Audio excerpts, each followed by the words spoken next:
Hello hi అందరికీ. ఇవాళ అయితే ఎంతో టేస్టీ అండ్ సింపుల్గా చేసుకునే కిచిడి రెసిపీ అయితే చూపిస్తున్నా. వీడియో అయితే లాస్ట్ వరకు చూడండి. ఫస్ట్గా అయితే కుక్కర్లో అయితే 2 స్పూన్స్ ఆఫ్ ఆయిల్ వేసుకోవాలి. ఇంకా ఆయిల్ హీట్ అయినాక అందులో పచ్చిమిరపకాయలు వేసుకోవాలి. పచ్చిమిరపకాయలు వేసుకొని తర్వాత ఆనియన్స్ అయితే వేసుకోవాలి. ఆనియన్స్ అయితే గోల్డెన్ బ్రౌన్ కలర్ వచ్చేంత వరకు మంచిగా ఫ్రై చేసుకోవాలి. చాలా అంటే చాలా ఈజీగా చేసుకోవచ్చు. ఇంకా కుక్కర్లో అయితే ఇంకా దబ్బున అయిపోతుంది. ఇంకా క్యారెట్లు ఇంకా మనం పెద్ద సైజులో అయితే కట్ చేసుకోవద్దు, చిన్న సైజులోనే కట్ చేసుకోవాలి. ఇంకా తర్వాత అయితే కాలీఫ్లవర్ కూడా వేసుకున్నాం. కాలీఫ్లవర్ వేసుకొని మంచిగా ఫ్రై చేసుకోవాలి. ఇంక ఎక్కడ కింద మాడిపోకుండా చూసుకోవాలి. అంటే చాలా టేస్టీగా ఉంటుంది. ఇలాంటి ఈజీ రెసిపీస్ కోసం మన ఛానల్ని ఇప్పుడే సబ్స్క్రైబ్ చేసుకోవడం మాత్రం అస్సలు మర్చిపోకండి. వ్యూస్ వస్తున్నాయి కానీ లైక్స్ అయితే అస్సలు వస్తలేవు. లైక్ కొడతారని ఎక్స్పెక్ట్ చేస్తున్నా. ఇంకా తర్వాత అవి ఫ్రై అయిపోయినాక అందులో టమాటాలు కూడా వేసుకోవాలి.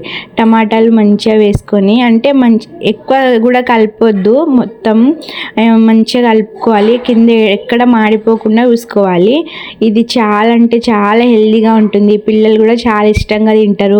ఇంకా నేనైతే మా ఇంట్లో అయితే 3 రకాల పప్పులు ఉండే, ఇంకా ఆ పప్పులు బఠానీలు వేసుకున్నా. పప్పుల పేర్లు చెప్పడం మర్చిపోయినా, చెప్తా చూడండి. ఫస్ట్ అయితే ఎర్రపప్పు, శనగపప్పు, పెసరపప్పు, తర్వాత బఠానీలు అవన్నీ మంచిగా కడుక్కొని ఫ్యాన్ గాలికి అయితే ఆరబెట్టుకున్నా మంచిగా. తర్వాత అయితే ఇందులో వేసుకొని ఫ్రై చేసుకుంటున్నా.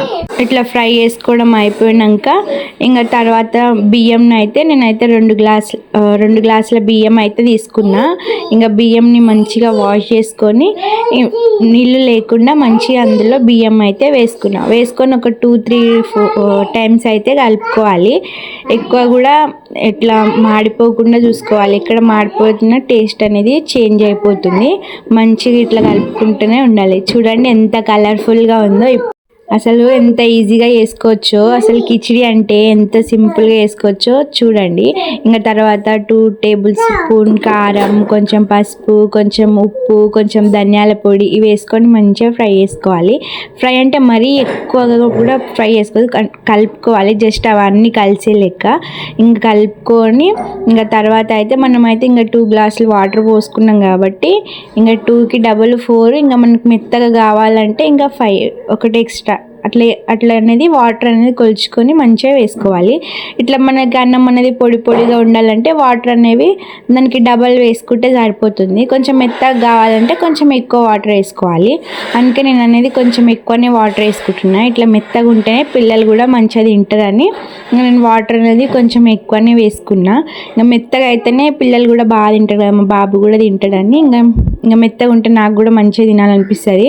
ఇంకా అందుకే నేను కొంచెం వాటర్ అనేది ఎక్కువనే వేసుకున్నా. మీకు మీ టేస్ట్కి తగ్గట్టు వాటర్ ఎంత కావాలో చూసి వేసుకోండి. ఒక 3 విజిల్స్ వస్తే సరిపోతుంది. ఎక్కువ విజిల్స్ వచ్చినా కానీ కింద అనేది మాడిపోతుంది. ఒక 3 విజిల్స్ వస్తే చాలు. ఇంకా తర్వాత చూడండి 3 విజిల్స్ అయిపోయినాక చూడండి ఎంత మంచిగా అయిపోయిందో. ఇంకా ఇట్లా మంచిగా పప్పు గుత్తి తీసుకొని ఇట్లయినా అనుకోవచ్చు, లేకపోతే అట్లా ఇష్టం లేని వాళ్ళు అట్లనే తినొచ్చు. ఇంకా నేను పోపుకు చూడండి ఎట్లా వేసుకుంటున్నాను. ఒకప్పుడు మా నాన్నమ్మ అయితే ఇట్లా కట్టెల పొయ్యి మీద ఇట్లా గరిట పెట్టుకొని ఇట్లా పోపుకు వేస్తుండే. అందుకే నేను కూడా ఒకసారి ఇట్లా ట్రై చేద్దామని ఇట్లా పోపుకి వేసిన. అసలు ఎంత ఎమ్మిగా వచ్చిందంటే రైస్, అసలు ఎంత కలర్ఫుల్గా ఉందో మీరే చూడండి. అసలు ఒక 15 మినిట్స్ కూడా పట్టలేదు ఇది చేయడానికి. మంచిగా పిల్లలకైనా మనమైనా చాలా ఈజీగా చేసుకోవచ్చు.